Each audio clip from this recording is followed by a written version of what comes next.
Bosch's obsession with meticulous performance and leading efficiency lies in their heritage of German engineering. For over 125 years, Bosch has been making precise, powerful machines that improve daily life and deliver world-class performance. Lawrence Dunham Vineyards also shares an obsession for meticulous care in choosing the right location and selecting the perfect grape varietals and their philosophy of making wine to produce beautifully handcrafted world-class wines that reflect the unique Arizona environment, the sense of place, or as the French say, terroir.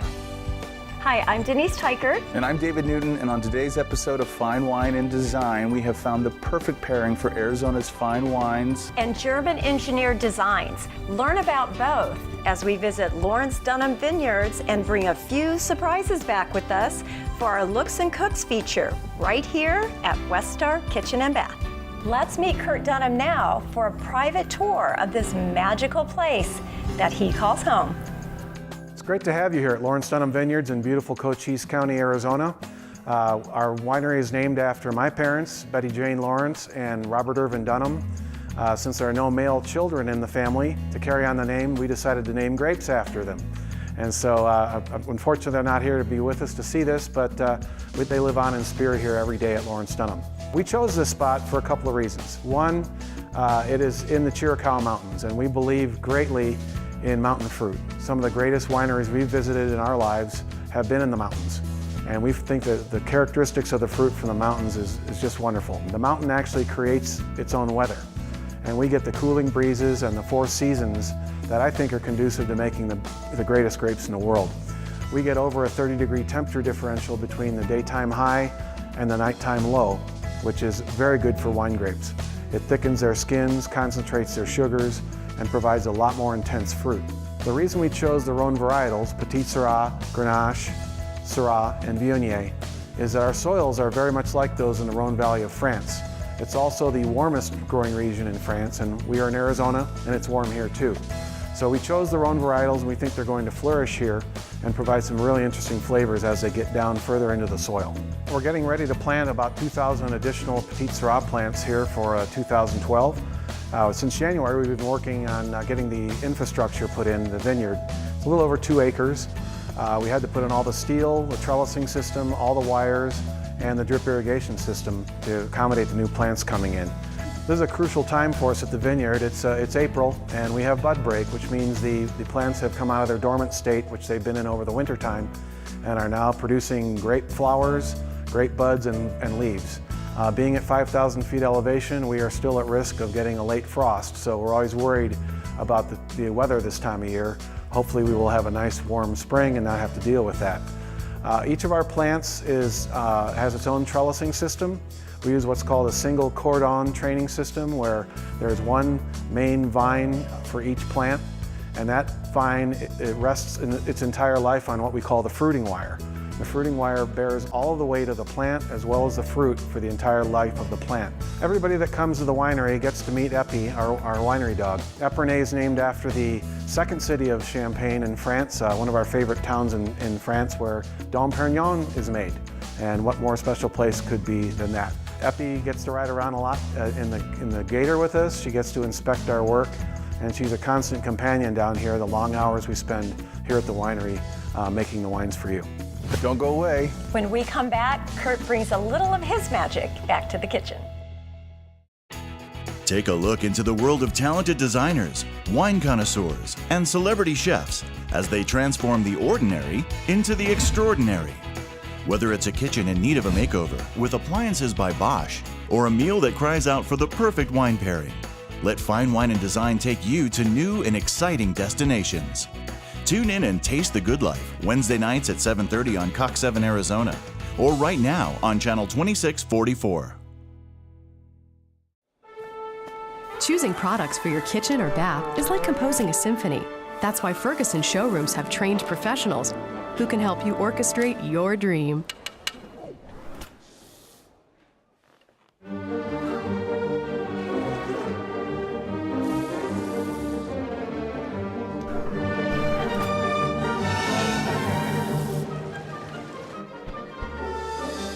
Find a showroom near you at Ferguson.com. Good looks is only one objective when doing upgrades and transformations to any kitchen. When designed right, your kitchen should cook well too. Today we're in a Bosch Performance Kitchen at the West Star Kitchen and Bath in Scottsdale, Arizona. And we have with us Kurt Dunham of Lawrence Dunham Vineyards. Kurt, welcome. And what's on the menu today? Thank you for having me. It's great to be here. Today we're going to experiment with a couple of dishes with a couple of the wines we've made. We're going to do Grenache 2 ways and we're going to do salmon 2 ways. Okay. With very different cooking techniques, and we're hoping to use those techniques to accentuate the wine and help people understand the importance of what wine is aged in and how it affects the flavors of that wine, and then how the cooking techniques that you use with your foods can impart flavors into the foods that will really accentuate your wine experience. Sure. Okay, so we've got 2 salmon dishes, correct? That's correct. And one, I understand that you and David prepared yesterday on a grill. Yep, with David. a little chef cam, and so we'll take a peek at that and walk us through that dish a little bit. I will. David and I hit the grill yesterday. The preparation that we used was a cedar plank smoking technique that we used to impart some deep, rich, smoky flavors into the salmon we cooked, and it wasn't conducive to doing inside today, so we hit the grill yesterday and we did 2 different preparations. We took fresh salmon and put it on a cedar plank, and with one preparation we did a Grenache and herb marinade. So you actually used the Grenache as a marinade. That's correct. As well as paired it. That's right. Okay. And then we used another preparation where we did some Dijon mustard and brown sugar to get some caramelization on there, right. which brings out the flavors from the French oak barrels that we used in the wine. Okay. We took both of those to the grill and did them both. Both of them were very successful with the wine. The Grenache held up very well with them, and it really brought out the spice of the barrel, because the Grenache we used, we aged it in new French oak barrels, which are very traditional for a Grenache and many other wines. Okay. So what we're doing today is we're contrasting. We're Doing pulling just the opposite. We're pulling back the flavor profile a little bit. We're making a poached salmon.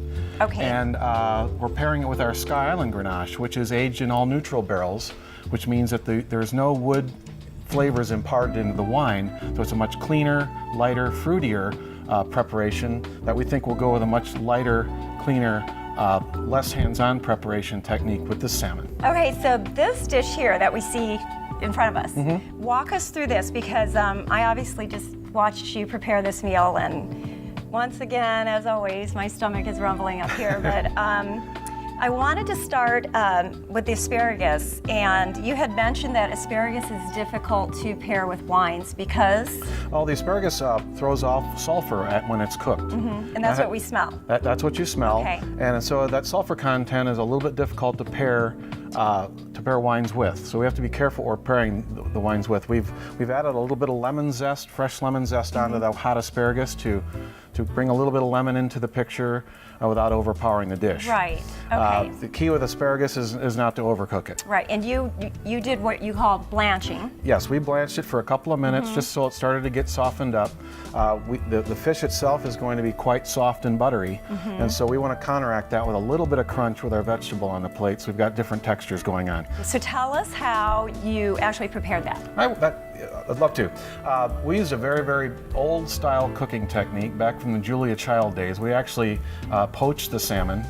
Grilling is very popular, broiling is very popular, but poaching salmon really puts the salmon in the spotlight, and it doesn't overpower with other flavors. So if you got a really nice piece of salmon, whether you're going to serve it over a bed of greens or just by itself like this, poaching is a great idea. However, we do want to impart some flavors into it. We use what we call, if I can pardon my reach, an herb de garni, and it's a little package of love that we put into the broth before we start to poach. And it can be about any herbs you want. We use parsley, rosemary, and thyme. You can use bay leaf, you can use sage, whatever flavors you like, but it actually brings some flavors into the poaching broth that are very pleasing without having to over salt or over pepper the fish, which is, we're trying to let that fish shine through. Just like with our Grenache, we're trying to let that Grenache shine through without having any oak in it. And it's plated up beautifully, and it's healthy. I have to say that there was not I didn't see, unless you fooled me, I did not see a stick of butter. I didn't see any olive oil. I saw nothing fat related here. Yeah, we can cook this as healthy as you like. Of course, the salmon is a fattier fish, so Right. we're hoping to cook the salmon the skin. just the right amount of time to not leach all the oils out of it, because even though you're cooking in a wet preparation, if you cook it too long, you're going to get a very wet piece of dried out fish, Okay. which is not what we're looking for. We're looking for a nice moist piece of fish Right. with the flavorings of the poaching and the cooking method making the fish really shine through on the plate. Okay, and I'm not sure we can really see it. I know that we've been sitting here for a little while with this plate, but you had said that if it shows a little bit of oil on the top, then that means it's perfectly done. That's correct. It should have a little glisten to it after it comes out of the pan for a minute or two. Right. The oil should start to come out. That's one of the beautiful things about poaching is we're surrounding the entire piece of meat immediately with heat. Right.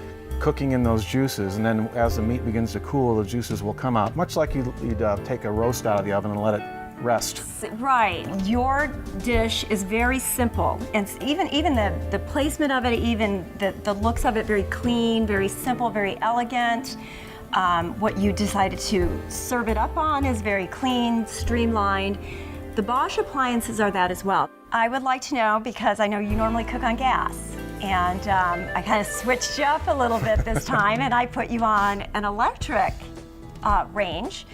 A Bosch electric, so 36-inch. Tell me your thoughts on the functionality. I know you and David both had a chance to take this kitchen on a test drive, and we know it looks great. Yeah. Everything in this kitchen looks fabulous. It's design-wise. How does it cook? Honestly, how did you feel it cooked, and how do you feel about the electric cooktop in and of itself? Well, I thought it was great. I hadn't cooked on electric in quite a while, probably been almost 10 years. Oh, holy And cow. I was amazed at the advancements they've made in the speed Right. and the amount of control you have that you like as a cook having with the gas, because you get instantaneous feedback with the gas, but the electric usually lags, and this was very, very quick and nimble. Thank you, Kurt, so much. My pleasure. Super clean, high performance to go with the simplicity of the Grenache wine. And just what goes into making a world-class Grenache? Find out after this. Take a look into the world of talented designers, wine connoisseurs, and celebrity chefs as they transform the ordinary into the extraordinary. Whether it's a kitchen in need of a makeover with appliances by Bosch, or a meal that cries out for the perfect wine pairing, let Fine Wine and Design take you to new and exciting destinations. Tune in and taste the good life Wednesday nights at 7:30 on Cox 7 Arizona, or right now on channel 2644. Turn your house into your dream home with Modern Group, offering specialty construction services, superior quality craftsmanship, and progressive design solutions for your project. From standard remodeling to highly specialized home overhauls and additions, Modern Group is a full-service general contracting business dedicated to organization, professionalism, and unparalleled project supervision. Start your project today. Visit us at moderngroupaz.com or call 480-596-1100.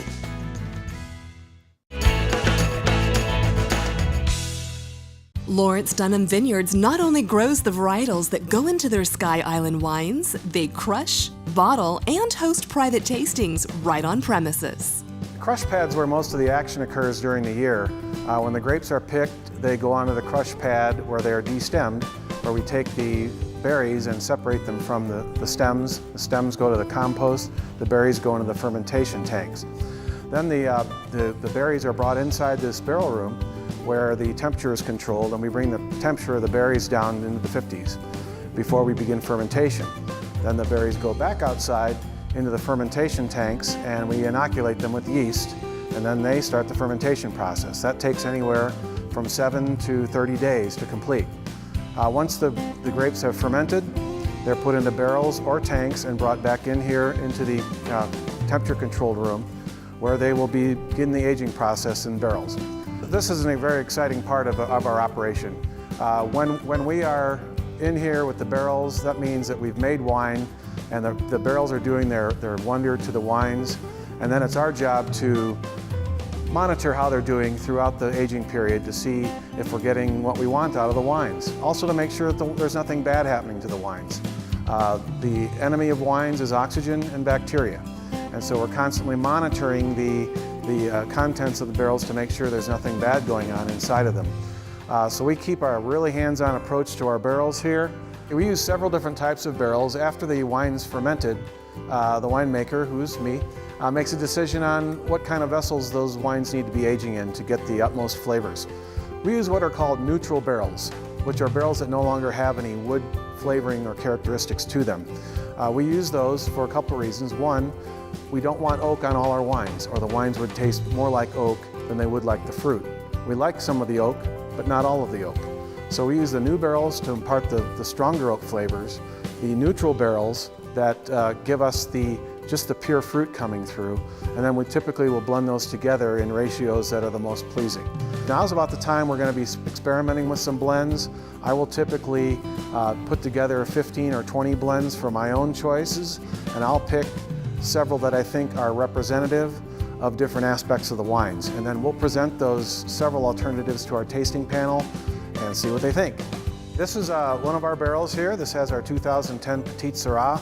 And as you can see, it's a nice, fresh, clean barrel. This is the first time it's ever been used, so it would be considered a new oak barrel. Now, if you look here, it tells you about what the barrel's been made of. It's American oak, and it's a medium plus toasting, which means when they coopered the barrel, they toasted the inside of the barrel staves fairly heavily to give quite a toasty flavor to the wines. We also have the same American oak barrel, but it has a different toasting level. This one's a medium toasting level. So these two barrels will taste very, very differently. They may be kept separate or they may be blended at some point in the process. The key is we have different flavors going on in each of these barrels, so we can choose our flavor palettes from those different barrels. We also have, here is a neutral barrel. You can tell by the look of it, it's been through quite a few vintages, and right now it's being used to age Grenache. And the Grenache in this barrel will receive no wood flavorings from the barrel because all the flavor is out of it. This barrel is about 13 years old and is probably reaching the end of its life expectancy, whereas our new oak barrels will probably be around here for a decade or more. Harvest is the most exciting time here at the vineyard. The first thing that happens is we bring the grapes in these white picking bins that do double duty, and I'll tell you a little bit about that in a moment. But once the grapes come in, we get them chilled down, they go into the destemmer. And this instrument here takes the whole berries off of the stems and discards the stems out one side and puts the berries right back into those bins, because we're going to ferment in those bins. Once the grapes begin to ferment, they form what's called a cap. As the alcohol is created, it creates CO2, which pushes the solids, which is the skins, seeds, and all the pulp to the top of the tank. That's where all the flavor is. So using this hand punch down technique, we resubmerge those solids down into the juice at least 3 times a day. And what that does is it gets that flavor back into the wine, and that goes on the entire length of time the wine's fermenting. Once the fermentation process is complete, we have one more very important step. We let that cap rise one more time in the fermentation bin, and then we go in with a tool to extract the juice from underneath the cap. That wine is segregated into a separate tank, and that's called the free run. What we have left is the remainder of the solids, the seeds, the skin, the pulp, and there's a lot of wine still in that material. We take that material and we bring it into our basket press. This is a hydraulic basket press. It's very gentle on the grapes, and basically what it does is it squishes the remaining juice or wine out of the what we call the must. And that must is squeezed. It's then called the cake after the liquid's been taken out of it. That's composted, and the remaining wine is put into other storage vessels, getting ready for putting into the barrels. This is a very, very important part of our operation. This is the wine lab, and all of our wines are sampled here in the lab, and we get readings on the wines all the way through their aging process and right up to the point where we get them ready for bottling. This is a laboratory. This is called a titrator, and this performs numerous tests that we need to have done on the wines to test the things that are happening within the barrels. All of our wines are tested periodically. This machine does about 15 different tests, and it's very, very important that we have that instant feedback so we know what's going on with the wines. So we are pioneers here. There are no grapes in this area. There have never been grapes grown here before, but we think we've got a great spot. And if all of our study and all of our research and all of our hard work comes together, we think we're going to be producing world-class wines that will be on par with the finest wines in the world. with an Arizona spin. And they'll taste like Arizona, they'll represent Arizona, and we're going to sure have fun bringing them to our customers and visitors in the years to come. Up next, learn more from our other genius in the kitchen today and what was paired with these fabulous dishes. Introducing the latest in German engineering. The high performance you expect, the quality you demand. It's the sound the door makes, the light response of the controls, the solid feel of the materials, the quiet operation, even at 1200 RPM. Introducing the appliance lineup from Bosch. Fine German engineering you park in your kitchen. Bosch, invented for life. Green Living magazine brings you the latest in organic cooking, interiors, fashion and beauty, gardening, health and wellness, chef and celebrity interviews, and easy solutions to green up your life. Subscribe and learn more at greenlivingaz.com. All right, Kurt, thank you for having me over yesterday. That took seconds for me to know that you and I were going to get along great. We have a lot in common, which is going to be not only our love for wine, but the harmony of wine and food. And I think a lot of people are missing that. I do too. I think that we look at them as separate events instead of having the wine integrated with the food. And maybe looking at the wine food pairing a little bit backwards of what we traditionally do. We tend to want to make a dish and then we go out and try to find a wine to match it or to pair with it.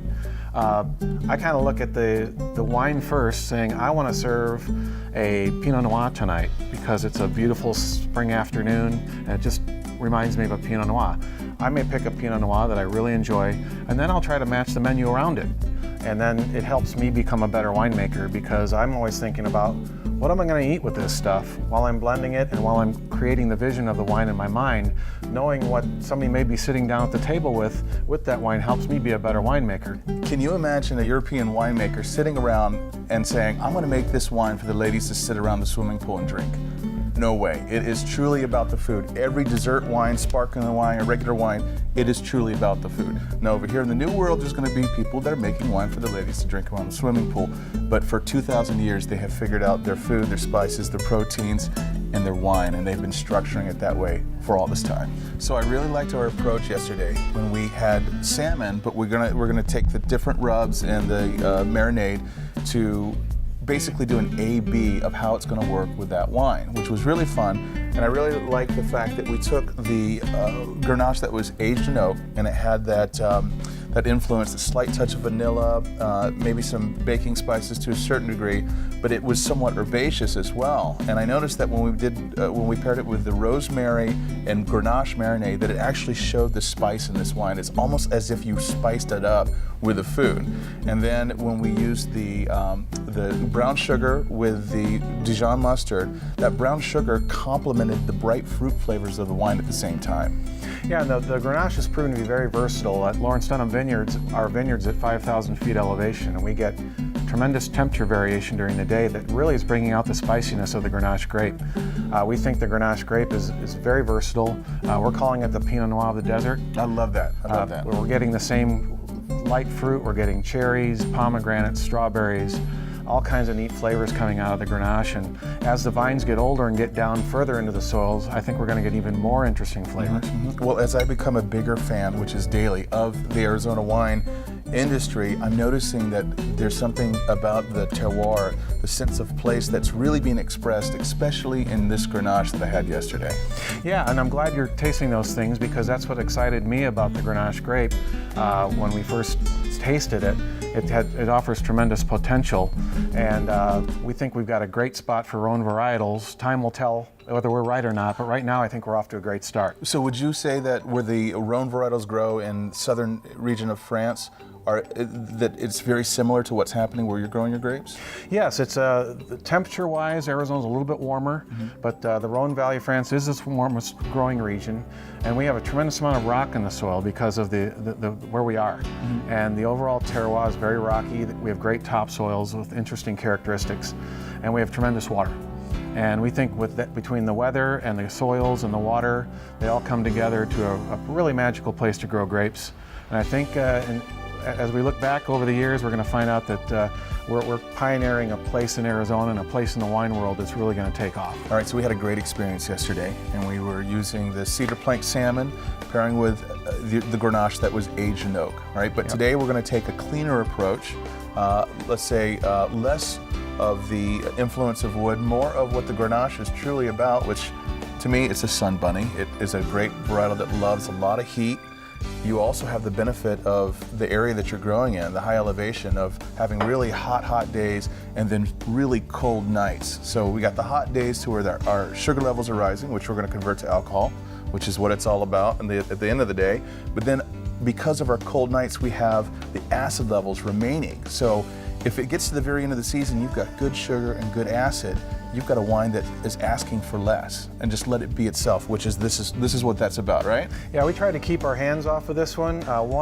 We are a new winery, and we're trying to determine what we've got our hands on here. And the only way to do that is to really underhandle and under-manipulate the wines to let the fruit show through. This is mountain fruit. We think it's got the characteristics of mountain fruit from all over the world, and it's a very clean, light, and fruity wine that we think is going to go great with all kinds of foods because of the acidity and also because of the big fruit flavors. Okay, well, I'm excited about this. Yesterday was completely different from this. Let's see what we got here. All right, let's dig in. Okay. Cheers. Cheers to that.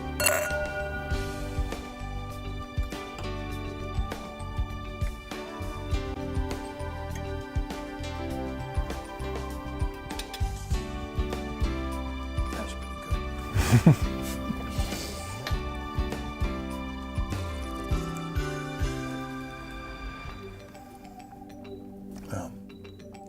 There's nothing wrong with that.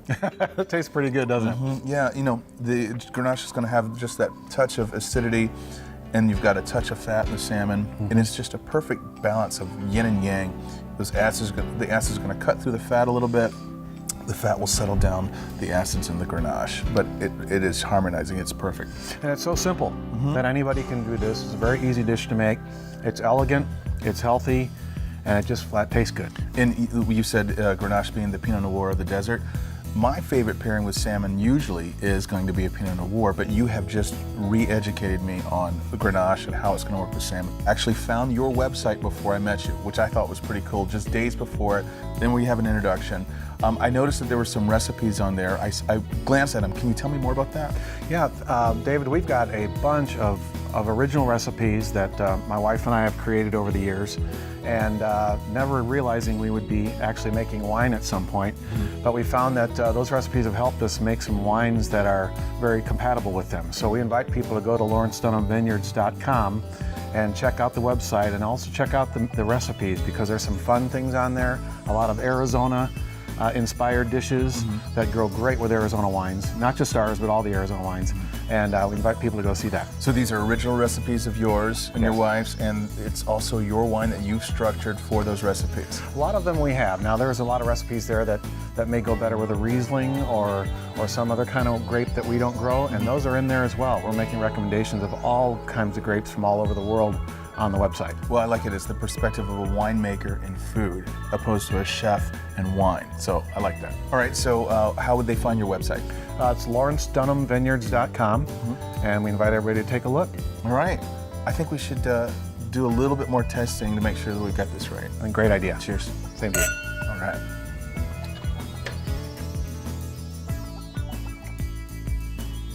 To learn more about Lawrence Dunham Vineyards, today's meal and wine pairings, and how you can get more involved with Arizona's wine community, visit us at finewineanddesign.com.